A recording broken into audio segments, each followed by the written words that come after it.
So hello everyone, welcome back. आज के इस वीडियो में हम बात करने वाले हैं कॉन्ट्रैक्ट एक्ट की last unit, that means unit 6 से कंटीजेंट क्वाजी कॉन्ट्रैक्ट के बारे में। देखिए, कंटीजेंट कॉन्ट्रैक्ट की जब बात आती है ना, तो most of the cases student के माइंड में कंफ्यूजन क्रिएट होता है कि सर कंटीजेंट कॉन्ट्रैक्ट में मेन टर्म कौन से होंगे। बट आज के इस वीडियो को देखने के बाद आपके माइंड से ये पर्टिकुलर कंफ्यूजन डेफिनेटली कवर हो जाएगा। सो कंटीजेंट कॉन्ट्रैक्ट पे जाने से पहले कुछ बेसिक टर्म है जो आपसे डिस्कस करना चाहता हूँ, बिकॉज वो टर्म अगर एक बार क्लियर हो गया ना तो कंटीजेंट कॉन्ट्रैक्ट सिंगल शॉट में कवर होगा। तो जरा अपनी कॉपी उठाइए, पेन उठाइए और जो चीज़ बोल रहा हूं साथ में नोट डाउन करिए। फिर बात करेंगे नोट्स के ऊपर भी। सबसे पहली बात है सर, कॉन्ट्रैक्ट के टाइप्स क्या हैं। जैसे दिमाग में ये क्वेश्चन आता है तो हम फटाफट कैलकुलेट करते हैं, सर वैलिड, वॉइड, वॉइडेबल है ना, और उसके बाद भी जो टर्म्स आते हैं हम कभी नहीं कहते कि नहीं सर इसके अलावा में है। देखिए, कॉन्ट्रैक्ट बाय नेचर अगर हम चेक करना चाहें तो उसके दो टाइप होते हैं, नोट करिए। फर्स्ट टाइप है आपका एब्सोल्यूट कॉन्ट्रैक्ट और सेकंड टाइप है आपका लाइक कंटीजेंट कॉन्ट्रैक्ट, जो आज आप पढ़ने वाले हो। अब ये बताना ज़रूरी क्यों हो जाता है वो बताता हूँ। देखो, अगर आपको इसका नेचर पता होगा ना, सिंपल सी भाषा में, अगर आपको किसी चीज का नेचर, फीचर्स नहीं पता तो आप उसको डील नहीं कर पाओगे। अब आपको नेचर पता है, क्या है सर नेचर, लिखो जरा। एब्सोल्यूट कॉन्ट्रैक्ट लिखना without any condition, that means जब हम कोई नॉर्मल कॉन्ट्रैक्ट करते हैं जो कि एब्सोल्यूट इन नेचर का है तो वो विदाउट एनी कंडीशन होता है। फॉर एग्जांपल, अगर मैं आपको बोलता हूँ कि मैं आपको आज 5 लाख रुपए देने को तैयार हूँ, मैंने सिर्फ इतना स्टेटमेंट दिया, आगे कोई कंडीशन नहीं रखी, तो इसका मतलब ये कॉन्ट्रैक्ट किस नेचर का है, एब्सोल्यूट नेचर का। अब सर ये क्लियर हो गया कि एब्सोल्यूट नेचर विथ कंडीशन नहीं होती है, मतलब विदाउट एनी कंडीशन है। तो एब्सोल्यूट नेचर के लिए हम बोलते हैं विदाउट एनी कंडीशन। तो सर कंटीजेंट कॉन्ट्रैक्ट के लिए हम क्या बोलेंगे, सिंपल है, विथ कंडीशन। मतलब क्या हुआ, मैं आपको बोलूँगा मैं आज आपको 1 लाख रुपये देने की रेडी हूँ, अगर आपने ये पर्टिकुलर काम आज कर दिया तो साथ मैंने कंडीशन प्लग कर दी। चलो दूसरा एग्जाम्पल लो, मैंने क्या, एक एग्जांपल है कॉन्ट्रैक्ट ऑफ इंश्योरेंस। क्या है सर ये, कॉन्ट्रैक्ट ऑफ इंश्योरेंस में बोला जाता है कि ये कंटीजेंट नेचर का कॉन्ट्रैक्ट है। सर ऐसा क्यों है, जिस पर्टिकुलर नॉन लिविंग थिंग का इंश्योरेंस हुआ है, अगर मैंने इस लैपटॉप का, अपने मोबाइल का या फिर कार का इंश्योरेंस लिया तो इंश्योरेंस कंपनी मुझे क्लेम का पैसा कब देगी। सोच के देखो, इंश्योरेंस कंपनी हमारे साथ एक कॉन्ट्रैक्ट करती है, ऑब्वियस सी बात है, बट वो हमें पेमेंट कब करने वाली, पेमेंट तब करने वाली है जब उनकी कंडीशन फुलफिल होगी। कंडीशन क्या है कि आपकी कार लड़नी चाहिए, एक्सीडेंटल केस बनना चाहिए, क्योंकि नॉर्मल स्क्रैच में भी कंपनी पैसा नहीं देती, कंपनी की कंडीशन फुलफिल होनी चाहिए। मतलब जो कंटीजेंट नेचर का contract is based on happening और non happening of certain event. ये भी नोट कर लीजिए सर, कंटीजेंट कॉन्ट्रैक्ट लिखिएगा, इट्स बेस्ड ऑन हैपनिंग और non happening of certain event. अब हैपनिंग ऑफ इवेंट क्या है, देखो यार, बड़ी सिंपल लाइन में, जब कॉन्ट्रैक्ट ऑफ इंश्योरेंस होता है तो इंश्योरेंस कंपनी कार मालिक को बोलती है कि अगर आपकी गाड़ी ठुकेगी, ऐसा बोलती नहीं है बट वो टर्म्स में है, वो एग्रीमेंट में है कि जब गाड़ी ठुकेगी तो बढ़िया से ठुकेगी, तो जो पेमेंट बनेगा हम उसे करेंगे। मतलब हैपनिंग ऑफ समथिंग है ना, तो जब भी इवेंट हैपन होगा तो पेमेंट की बात आएगी। अब सब कुछ एक टर्म है, एक टर्म आता है कोलेट्रल, अभी आप पढ़ोगे जब तो आगे आएगा, तो पहले मैं टर्म डिस्कस कर रहा हूँ आपसे, ठीक है। तो मैंने सबसे पहले बोला कॉन्ट्रैक्ट के दो नेचर, पहला मैंने क्या कहा, एब्सोल्यूट, दूसरा मैंने बोला contingent. Absolute without any condition, contingent with condition. फिर मैंने आपको बोला contingent contract is based on happening और non happening of certain event. Like आपको कंटीजेंट कॉन्ट्रैक्ट का एग्जाम्पल क्या लिखना है, कॉन्ट्रैक्ट ऑफ इंश्योरेंस। क्या है, समझ आ गया है। अब अगला वर्ड आता है सर कोलेट्रल। तो कोलेट्रल का मतलब ब्रैकेट में नोट कर लीजिए, सेकेंडरी। सर सेकेंडरी क्या है सर, समझाता हूँ। देखो यार, कोई भी पर्सन जब बैंक जाता है, बैंक से बैंक लोन लेने के लिए, तो क्या आप जैसे ही पहुंचे और आप बोला, ओ भाई साहब एक काम कर रहा है, एक लोन चाहिए था अपने को 20 लाख रुपए का, बस इतना ही, ज़्यादा की ज़रूरत नहीं है। तो बैंक का जो भी वहाँ पे एम्प्लॉइज़ हैं, मैनेजर है, कैशियर है, जो भी है, वो तुरंत खड़ा हो जाएगा, साहब आप आए, बाहर आई सर, 20 लाख रुपए ये लीजिए, और उसने ऐसे दे दिया। ऐसा करेगा क्या, नहीं करेगा। क्या करेगा सर, वो आपसे बोलेगा कि भाई साहब लोन तो चाहिए, कोई गारंटर है क्या। तो आप बोलोगे हाँ हम हैं, हमको चाहिए, हम आए। वो बोलेगा ना जी ना, आपके अलावा कोई सेकेंडरी गारंटर है क्या। सर वो सेकेंडरी गारंटर की रिक्वायरमेंट क्यों है, सिंपल है, अगर आप भाग गए तो हम आपके उस गारंटर को पकड़ेंगे, which is collateral to the main agreement, main contract, जो उस मेन कॉन्ट्रैक्ट का कोलेट्रल बना था। तो यहाँ तक लाइन क्लियर हो गई है।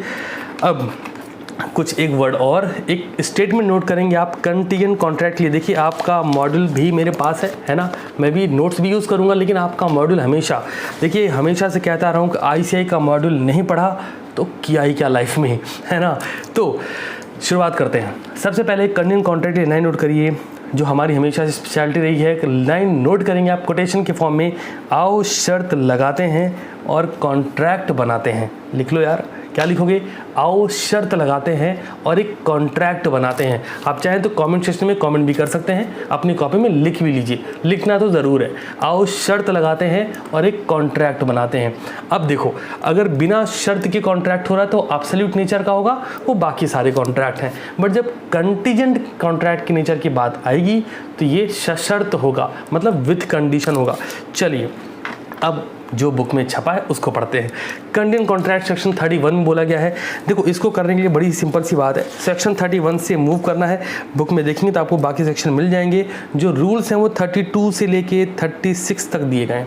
अब एक एक डिस्कस करते हैं। सबसे पहले कंटिन्यूइंग कॉन्ट्रैक्ट होता क्या है, चलिए अब अपनी स्क्रीन पे देखिए फटाफट से और चीज़ों को कवर करते चलिएगा, ठीक है जी। चलिए शुरू करते हैं। Continuing contract is a contract to do और not to do something if some event collateral to such contract does or does not happen। collateral का मतलब क्लियर है सर, सेकेंडरी होगा। does और does not happen, उस चीज़ के होने या ना होने से उस पर फ़र्क आएगा। एग्जाम्पल आप देख रहे हैं, contract of insurance. Sir contract of insurance साफ शब्दों में कहता है, लाइक आपने लाइफ इंश्योरेंस ले लिया।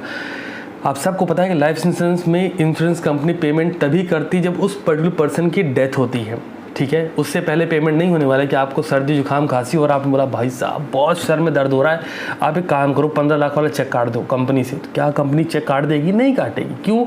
उसके एग्रीमेंट में वो मेंशन नहीं है। After disease of the promisor, जो बंदा है जब वो मरेगा तो उसकी फैमिली को, लाइक LIC का कोटेशन क्या है, जिंदगी के साथ भी जिंदगी के बाद भी। ये बाद भी का मतलब क्या हुआ?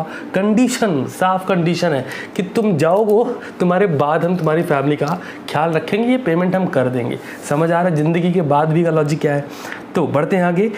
सबसे पहली बात, कंटीजेंट कॉन्ट्रैक्ट जब भी होगा तो डू समथिंग और not to do something if such event collateral to, ये ध्यान रखेंगे, collateral to such contract does और डज नॉट हैपन। अब जरा बात करते हैं एसेंशियल एलिमेंट की।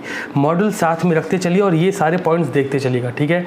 तो एसेंशियल एलिमेंट में आते हैं। सबसे पहले पॉइंट में सर लिखा हुआ साफ शब्दों में, द स्क्रीन पे देखते रहिए, the performance of continuing contract is made dependent upon happening और non happening of some event. यार सिंपल सी बात है, आपने AC ली, ठीक है, आपने TV ली, आपने बाइक, कुछ भी लिया, मोबाइल लिया, कुछ भी लिया, जिस पर्टिकुलर पर्पस के लिए वो लिया था वो पर्टिकुलर पर्पस परफॉर्म हो रहा है।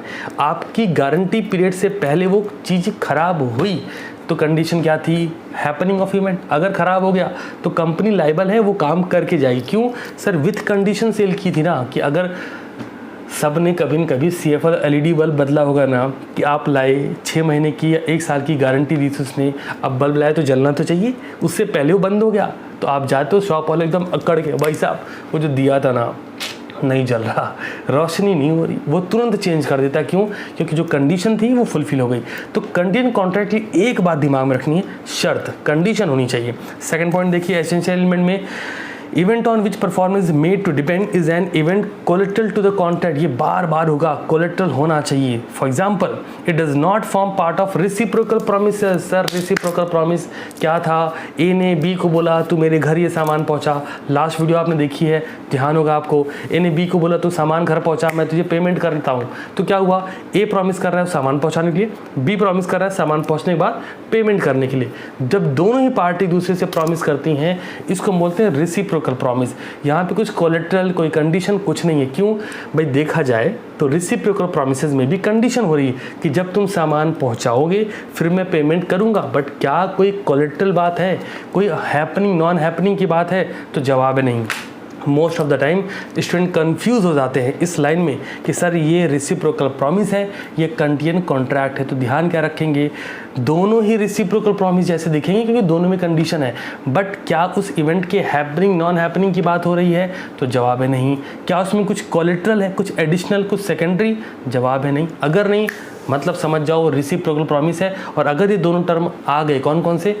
कोलेटरल फर्स्ट थिंग, दूसरा happening non happening of certain event, अगर ये दोनों है तो वो फिर कंटिन्यूइंग कॉन्ट्रैक्ट है। चलो तीसरा, the continuing event should not be the mayor will of the promiser. मतलब ये है प्रॉमिसर की सोच पे डिपेंड नहीं होना चाहिए। एग्जाम्पल देखो, ए प्रॉमिस टू पे ₹10,000 इफ़ ही सो चूज, उसको लगता है वो 10,000 रुपये देगा, तो भाई ये कंटिन्यू कॉन्ट्रैक्ट नहीं, क्योंकि इसमें कोई कंडीशन थोड़ी है, क्योंकि आप हमसे कोई कंडीशन नहीं रख रहे हो। ये तो एक तरह का प्रॉमिस हो गया कि मैं तुम्हें प्रॉमिस करता हूँ 10,000 दूंगा, तो ये कंडीशन नहीं है। अब बात करेंगे हम लोग रूल्स रिलेटिंग टू कॉन्ट्रैक्ट। अब जब आप ये रूल्स देखेंगे तो मन में लड्डू फूटा वाली, और हाँ, the event must be uncertain, ये पॉइंट दिमाग में रखना ही रखना है। भाई इवेंट अनसर्टेन नहीं है तो कंटेंट वाली बात ही नहीं आएगी। अब जब आप रूल्स देखेंगे ना, आपका बुक से पढ़ने का दिल तो नहीं करेगा, बट मेरे भाई पढ़ना पड़ेगा, है ना। तो कैसे पढ़ना है आओ बताता हूँ। ढेर सारी चीज़ें लिखी गई हैं, अब जरा स्क्रीन पे देखिए।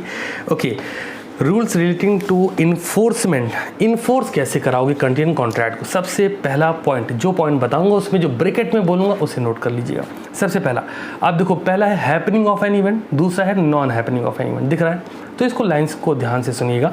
Contract continue upon happening of an event, इस स्टेटमेंट को देखिए, where a continue contract is made to do और not to do anything, if uncertain future event happen it can not be enforce by law. अगर कुछ ऐसा happen होता है वो लॉ से इन्फोर्स नहीं हो सकता अनलेस एंड अनटिल कंडीशन दी गई है that event has happened. If event become impossible such contract becomes void. ये लाइन कंफ्यूज करती है ना, सुनना, एक लाइन नोट करो। हैपनिंग पहली कंडीशन क्या है सेक्शन 32 में, हैपनिंग ऑफ एन इवेंट ना लिखो, हैपनिंग ब्रैकेट नोट करो कॉन्ट्रैक्ट, फिर ब्रैकेट में नोट करो इवेंट इम्पॉसिबल, तो डैश करके लिखो वॉइड। इवेंट क्या हुआ इम्पॉसिबल, तो डैश करके क्या लिखना है वॉइड। अब समझना, हम बात करें हैपनिंग ऑफ एन इवेंट की, मतलब इवेंट होना चाहिए, और यहाँ क्या हो रहा है इवेंट इम्पॉसिबल हो जा रहा है, तो कॉन्ट्रैक्ट क्या होगा वॉइड होगा। फिर से क्लियर करूँ, ध्यान से सुनो, बहुत छोटी चीज़ है क्योंकि सेकंड वाला टर्म इस पर बेस्ड है। हैपनिंग ऑफ इवेंट होगा मतलब हमें लगता है इवेंट होना चाहिए और वो इवेंट इम्पॉसिबल हो गया तो कॉन्ट्रैक्ट वॉइड होगा। अब सेकंड वाले पॉइंट सेक्शन 33 पे देखो, अब वो बोलता है non happening of an event, मतलब इवेंट नहीं होना चाहिए, बट हमने देखा इवेंट पॉसिबल है, इवेंट हो गया है। हम कॉन्ट्रैक्ट किस चीज़ का कर रहे हैं, इवेंट के ना होने का, non happening, but event possible हो गया। इवेंट अगर पॉसिबल हो गया तो कॉन्ट्रैक्ट बिकम वॉइड। समझ आया? पहले वाले में क्या बोलते हैं, हैपनिंग ऑफ एन इवेंट, होना चाहिए बट इवेंट इम्पॉसिबल है, अगर इम्पॉसिबल है तो कॉन्ट्रैक्ट वॉइड है। दूसरे में बोलते हैं non happening of event, event नहीं होना चाहिए बट इवेंट हो गया, पॉसिबल हो गया, तो पॉसिबल हो गया तो वॉइड है। समझ में आ गया? चलो तीसरा पॉइंट देखते हैं, contract contain upon future content of a living person. यार इसका ना एग्जाम्पल आपके मॉड्यूल में बहुत प्यारा दिया है, ऐसा एग्जाम्पल पढ़ के खुश होना चाहिए आपको। और दिखाता हूँ क्या लिखते हैं, where A agree to pay B a sum of money if B marry C. A B को पैसा देगा जब बी किससे शादी करेगा, सी से, बट सी चालू निकला, सी मैरी डी, सी ने डी शादी कर ली। This act of C has rendered the event of B marrying C, वो जो एक्ट था उसके बियॉन्ड चला गया as impossible. It is though possible if there is divorce between C and D, ये पॉसिबल हो सकता है अगर सी और डी में डिवोर्स हो जाए। तो contract contingent upon future current of a living person, भाई साहब जिंदा है दोनों, समझ रहे हो। ए ने बी को बोला मैं तुझे पैसे दूंगा अगर तू सी से शादी कर ले, ठीक है। सी ने क्या करा, डी से शादी कर ली, बी जिंदा है, सी अगर डी से डाइवोर्स ले ले तो बी और सी की शादी हो सकती है, मतलब हैपनिंग ऑफ इवेंट, कंडीशन है शादी होगी तो पैसे देंगे, कोलेट्रल भी है क्योंकि अगर होगी तो पैसे देंगे। समझ रहे हो ना? हम देखेंगे सिर्फ इतना उस पूरे ट्रांजेक्शन में, मतलब ये हुआ आपको एक क्वेश्चन आया, उस क्वेश्चन को आपने रीड करा, अब उसमें क्या आइडेंटिफाई करना है, इवेंट हैपनिंग नॉन हैपनिंग है क्या, मिल गया है। दूसरा क्या ढूंढना है, कोई कंडीशन है क्या, मिल गई है। तीसरा क्या ढूंढना है, कोलेट्रल है क्या, अरे सब मिल गया तो कंटीजेंट कॉन्ट्रैक्ट है। अब कंटीजेंट कॉन्ट्रैक्ट होता है क्या आपको पता है, एसेंशियल एलिमेंट क्या है ये आपको पता है, रूल्स क्या है पता है, आंसर शानदार लिखेंगे आप। चलिए फोर्थ पॉइंट पर ध्यान दीजिए, contract contain upon specified event happening within fix time. यार fix time, event impossible, line देखो, if it becomes void if the expiry of fix time such event has not happen. आपने जो fix time लिखा था, यार bank का payment हो गया, लोन का पेमेंट हो गया, फिक्स टाइम होता है, उस टाइम पे पेमेंट नहीं हुआ, अभी बैंक आपको लोन देती है कंडीशन के साथ ना कि ईएमआई इस महीने में इस डेट पे आपको हर महीने देनी है और इतने साल तक लोन आपको पे ऑफ करना है, तो कंडीशन साथ में प्लग करी गई। अगर कंडीशन साथ में प्लग की गई मतलब क्लियर है कि ये कंटीजेंट नेचर का है, और अगर वो परफॉर्म नहीं हुआ तो ये वॉइड हो जाएगा। अगला टर्म देखिए, contract contain upon specified event not happening within fix time. हम फिक्स टाइम की बात करें, उसमें नहीं हुआ तो इस बारे में हम बात कर सकते हैं। मतलब क्या है यार, देखो, it may be enforce by law when the time fixed has expired. Bill sufficient ध्यान है, जब टाइम एक्सपायर होता था तो क्या होता था, जैसे ही टाइम एक्सपायर होता था तो हम बोलते थे सर टाइम एक्सपायर हो गया। मतलब साफ है, क्या है सर इसका मतलब? इसका एक ही मतलब है कि साहब टाइम एक्सपायर होते ही बिल्स ऑफ एक्सचेंज डिसऑनर हो गया। क्यों डिसऑनर हुआ सर? क्योंकि कंडीशन थी इस टाइम तक आपको पेमेंट करनी है, आपने नहीं की, इवेंट की हैपनिंग नहीं हुई, कंडीशन अवेलेबल है, कोलेटरल था, हमने डिसऑनर कर दिया। सो अब क्या करना है उस बारे में ज़रा बात करते हैं, ध्यान से सुनिए सर। अभी तक आपके मॉड्यूल से हमने टॉपिक कवर किया है। अब कल है संडे, आज सैटरडे को आप ये वीडियो देख रहे हैं। आप लोग की भारी डिमांड पे क्लास को रिज्यूम करा गया है, बिकॉज लास्ट की 2 क्लासें आप लोग के लिए था कि बैकलॉग कवर कर लो। बट भाई ध्यान रखना मेरा स्टेटमेंट, अगर 7 दिन नहीं तो 90 दिन तो बहुत खलने वाले हैं। 7 दिन की प्लानिंग बहुत भयंकर तरीके से करो, प्लान पे स्टिक रहो, ट्रैकर शीट को ट्रैक करते रहो। 7 दिन बाद में इस ट्रैकर शीट की रिपोर्टिंग ज़रूर लूँगा। अब करना है क्या, उसको सुना। कल है संडे, तो आपको संडे तक हम लोग कॉन्ट्रैक्ट कंप्लीट करने वाले हैं। एक टॉपिक बचा है क्वाजी कॉन्ट्रैक्ट, जो आज संडे आपको मिलेगा आपकी इसी सुबह 9 बजे के टाइम पे। कौन सा? Quasi contract. ये कंप्लीट हो जाएगा। इसके बाद क्या होगा सर? संडे पता लगेगा सर क्या करने वाला हूँ। हाँ, अब करना क्या है, आपको अपना मॉड्यूल उठाना है, जो भी नोट्स आपने देखे उससे कवर करना है। अब एक चीज़ और ऐड कर सकते हैं, अगर आप ये चाहते हैं कि इससे रिलेटेड क्वेश्चंस मैं आपको टेलीग्राम पे प्रोवाइड करूँ, कमेंट कर दीजिएगा, लाइव चैट में नहीं सर, कमेंट सेक्शन में लिखिएगा, सो दैट लाइव चैट कैसा होता है ना, वीडियो कंप्लीट होने के बाद लाइव चैट में चैट सारे नहीं रहते हैं। मैं इसलिए बार बार बोलता हूँ कि कमेंट सेक्शन में अपनी क्वेरी डाल दिया करो, सो दैट हम उसको जब बाद में भी एक बार गो थ्रू करें तो हम आपको रिस्पॉन्स कर सकें। समझ रहे हो रीज़न क्या है? दूसरा, लाइव चैट में डिस्ट्रैक्शन होते हैं, बाकी बच्चे जो देख रहे हैं उनको डिस्टर्ब होता है, इस वजह से हम मना करते हैं, और कोई दूसरी बात नहीं है। तो अब क्या करना है सर, फटाफट से बैठ जाइए। अगले 1.5 घंटे के लिए 9 बजे आपको वीडियो मिली। 30 मिनट से ज़्यादा की वीडियो नहीं है, आपको पता है 30 मिनट की क्लास होती है। अब अगले 1.5 घंटे यही एक टॉपिक करना है बस। संडे तक हमारा गोल बहुत अच्छे से सेट है, Indian contract act finish off करना है। संडे तक अगर ये हो गया तो अभी देखो, हमने LLP कर लिया, कंपनी कर लिया, कॉन्ट्रैक्ट पूरा हो रहा है। 2 एक्ट और बचे हैं, पार्टनरशिप और सेल्स ऑफ गुड्स एक्ट, और ये एक्ट 15 दिन के अंदर बड़े मस्त तरीके से ख़त्म होंगे। इसका मतलब पता है क्या? अगस्त में लो, समझे? अगर ये चीज़ हो गई, लेकिन इसके लिए आपकी नीड बहुत ज़रूरी है कि आप क्लास में अवेलेबल हो, जो मेरे लिए मोटिवेशन है। हर नया बच्चा क्लास को ज्वाइन करे, आप उसकी हेल्प करते रहो, जिन बच्चों को आप जानते हो आप उनकी हेल्प करो, सो दैट हम क्लास को कंसिस्टेंट वे में काम कर पाएँ। अब ये हो जाएगा तो जो बाकी सब्जेक्ट हैं, जो भाई कई बार 1-2 बच्चे पूछ रहे थे, इनको नहीं पता, वो भी हम कंटिन्यू कर देंगे। सो अब फटाफट से बुक उठा लीजिए, कॉपी उठा लीजिए, अगले 1.5 घंटे फ़ोन को करिए साइड, बैठ जाइए और सिर्फ इसी टॉपिक पर काम करिए। मिलता हूँ शाम को 6 बजे अकाउंट की क्लास में, और तब तक के लिए शानदार रहिए और पढ़ते रहिए।